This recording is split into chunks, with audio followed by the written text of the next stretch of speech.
بسم اللہ الرحمن الرحیم۔ السلام علیکم۔ آج ہم آپ کو بھارت اور چین کے بارے میں کچھ آگاہی دیں گے اور بھارت کے چند مسائل پر آپ سے بات کریں گے۔ آپ اس ویڈیو کو مکمل دیکھیے تاکہ آپ تک تمام معلومات پہنچ سکیں۔ اس سے پہلے آپ سے گزارش ہے کہ یہ ویڈیو لائک کر دیں، ہمارا چینل سبسکرائب کر دیں اور بیل کا نشان دبانا مت بھولیں۔ ہم سننے والوں کو یہ بتاتے جائیں کہ اس وقت بھارت اور چین میں لداخ پر اور اروناچل پردیش پر شدید قسم کی محاذ آرائی جاری ہے۔ چین نے لداخ میں بہت سا علاقہ اپنے قبضے میں لے لیا ہے اور وہ آہستہ آہستہ آگے کی طرف آ رہا ہے۔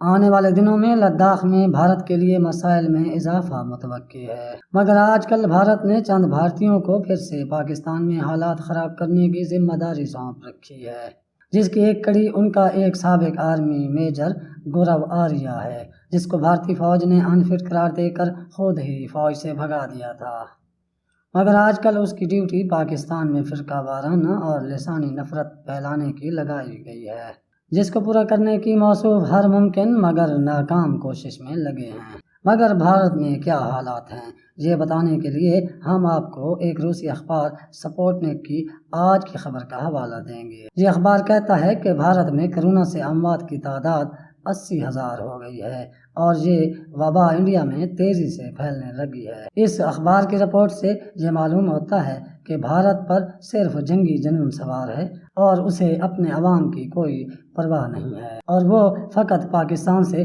جنگ کرنے کے بہانے تلاش کرنے میں لگا ہوا ہے، مگر دوسری طرف وہی بھارت چین کے ساتھ جنگ سے بچنے کی کوششوں میں مصروف ہے۔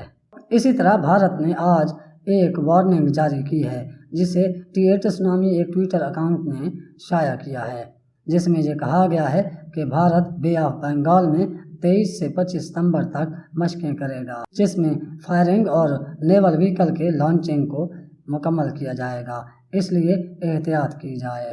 اس اعلان سے بھارت کے عزائم کا پتہ چلتا ہے، جبکہ انڈیا ٹوڈے نے آج ہی یہ رپورٹ کیا ہے کہ چینی فوج نے اروناچل بارڈر کے ساتھ تعمیرات کرنی شروع کر رکھی ہیں۔ اسی طرح کشمیر میں کیا حالات ہیں، اس کے لیے ہم آپ کو ایک بھارتی صحافی کا ٹویٹ دکھاتے ہیں۔ بھارتی صحافی نے یہ بتایا ہے کہ بھارت کے ناجائز قبضے والے کشمیر میں صحافت کرنا ایک خطرناک اور ناقابل معافی کام ہے۔ اس نے ساتھ ہی ایک فیمیل کیمرہ مین کی بھارتی فوجیوں کی تصویر لینے کی فوٹو بھی شیئر کی ہے۔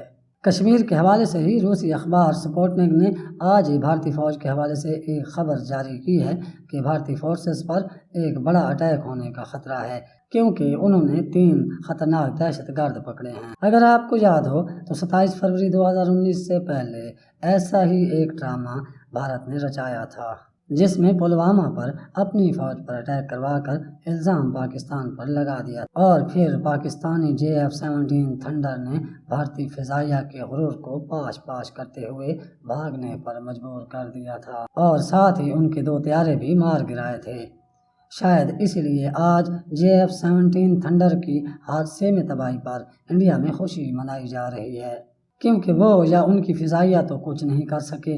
فنی خرابی سے طیارہ کریش ہو گیا تو اسے بھی بھارت اپنی کامیابی سمجھنے لگ گیا ہے، مگر بھارت کو شاید یہ یاد نہیں کہ جب سے یہ طیارے بنے ہیں، یہ پہلی بار واقعہ ہوا ہے کہ کوئی JF-17 تھنڈر فنی خرابی کی وجہ سے کریش ہوا ہے، مگر ان کے کباڑ کی طرح نہیں کہ روز ہی کہیں نہ کہیں کسی جگہ جل رہے ہوتے ہیں۔ بہرحال حالات روز بروز بھارت خراب کرنے میں مصروف ہے کہ چین کا ساتھ پاکستان دے گا اور ادھر اگر ٹھوس ہوا تو ادھر سے ٹھائی بھی ہو سکتا ہے اور ٹھوس اور ٹھائی کے بیچ میں دنیا کی تاریخ بھی بدل سکتی ہے۔